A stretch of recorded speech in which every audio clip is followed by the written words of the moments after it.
This is Jarrod Horak for the RunawayHorse.com. Welcome to my latest horse racing video. This one's going to be for Thanksgiving Day. So happy Thanksgiving, everyone. And in this video, I'm going to be covering the Grade 3 Red Carpet Stakes from Del Mar. If you're interested in my full card analysis from Del Mar, head on over to the RunawayHorse.com. And on my sales page, you will find those full cards that each day Del Mar runs. They're running 4 days this week, Thursday through Sunday. You can purchase individual full cards and weekly and weekend packages at the RunawayHorse.com on my sales page. Now, if you go over to the RunawayHorse.com and you click on my California page, you will find my weekly handicapping reports from the Southern California racetracks from Santa Anita Park and Del Mar. Since Del Mar is running now, my latest report that I posted was from last week, ending on Sunday on November 20th. So they ran 3 days last week, and you can find those full card reports, which include track bias information, jockey trainer stats. You have stakes recaps there, recent claims. I go over the Rainbow Six pools and see where the carryover pools stand and how much the tickets paid each day. And then also my full card highlights from Del Mar. So all that information is available in my handicapping reports on the California page at therunawayhorse.com. So go over there and check those out if you're interested in those. Now, some of the videos that I will be covering on this channel in upcoming weeks for the rest of the year, I'm going to be doing my Kentucky Oaks and Kentucky Derby points race video series, and they will continue this week.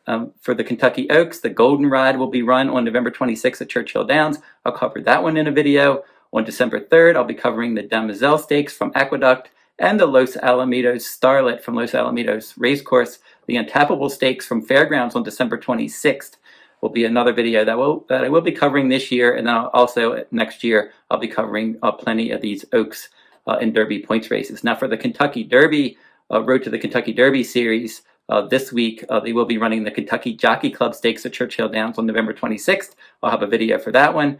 In upcoming weeks, the Remsen Stakes from Aqueduct on December 3rd. On December 10th, the Los Alamitos Futurity, and then the Springboard Mile on December 17th from Remington Park, and then the Gun Runner Stakes from Fairgrounds on December 26th. So those are some of the videos that I'm going to be covering on the Oaks and Derby series coming up in the coming weeks as we get closer to the end of the new year. Now let's get into the analysis of this video.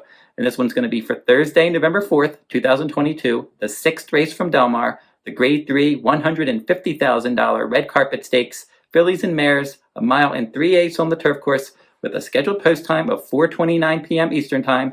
Lady J is number 1, and she's 12-1 morning line. She's fairly consistent with 17 starts, 5 wins, 2 seconds, and 4/3. She's run 8 times on the turf, couple wins, couple seconds, and a show finish. That show finish was in the Senator Ken Matty Stakes at 6.5 furlongs on the turf course at Santa Anita. So a big distance switch here, going from 6.5 furlongs down the hill to 1 mile and 3/8 in this race. She's going to have to run a bit better, and we'll have to see really like where she classes up, because her local victory earlier this year on August 6th was in a claiming 25,000 at Del Mar at 1 mile. She rallied from off the pace. So I'm not sure about the class, and it's certainly not sure about the distance for this one. Number 2, Angel Nadeshiko. This one for trainer Patty Gallagher, 15-1 morning line, and she's run 8 times with a couple wins, 3 seconds, and a show finish. She won 2 of her last 3 starts. She broke her maiden 6.5 furlongs on the main track, and then she was 3rd in a main track route at Santa Anita on October 11th.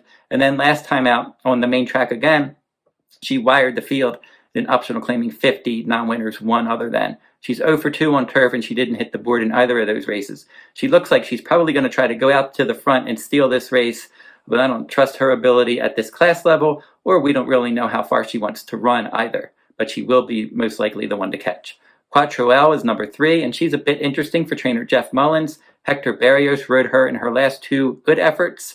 That was optional claiming 80 local race at 1 mile on turf in August, and she rallied to finish 2nd by a half. And then last time, 1 mile and 1/8 at Santa Anita Park, she rallied from the back of the pack to win by a half length as the favorite. She was the favorite in both of her last 2 races. She's run 3 times on the Del Mar turf course with a second and a third. She's never run this far. She's got the ability to sit in mid-pack and try to pounce. If she can get this distance, she's a bit interesting. Hector Barrios is a profitable turf rider, and he's 5 for 11 when he rides for trainer Jeff Mullins. Number 4, Dramatizer. This one for trainer Keith DeSarmo. She's 0 for 5 with no top 3 finishes at Del Mar, and she hasn't run at this distance either. But she does exit a victory when Keith DeSarmo claimed her from Steve Knapp for $40,000 on September 1st, and then she won first after the claim on October 2nd at 1 mile and an eighth, optional claiming 51 other than race. She rallied from 9th last time to win by 3/4 of a length under Mike Smith. He's going to ride again. She's up in class, and she's going to run in a longer race at a track that she hasn't had any success over at this point. Number 5, Bellstreet Bridie for trainer Mark Glatt, and Flavien Prat will ride this one. And she's consistent. She's an overseas shipper with 12 starts, and she's had top 3 finishes in 10 of those 12 races, including 3 victories. Now, last time she finished 3rd at 1 1/4 miles on turf, but right before that, she won 3 races in a row. On August 10th, she won a 1 1/4 mile turf race in Great Britain, and then her next start was a 1.5 miles on all-weather ground. She won that one, and then she also won at 1 7/16 miles in Great Britain on September 15th. So she showed ability and long-distance turf ability overseas. Flavien Prat will ride, and she looks like a contender in this spot. Number 6, Scarabea for trainer Owen Hardy.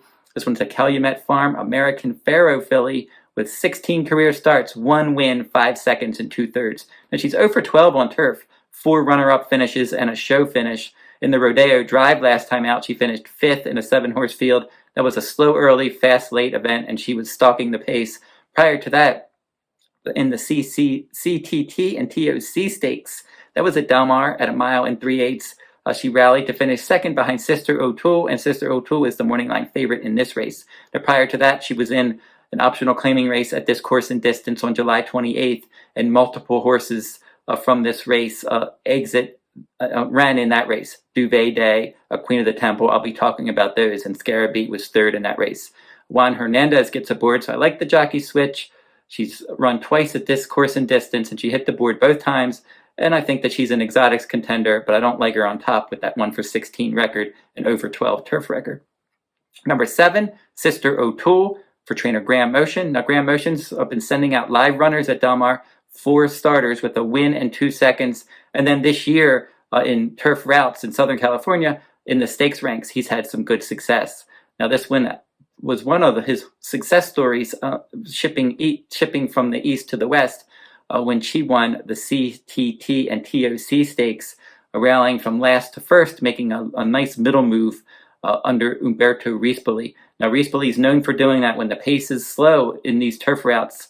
He's a very sharp turf rider, and he's able to make those early moves, and that's exactly what he did with Sister Otoole, and that good ride gave her the victory that day.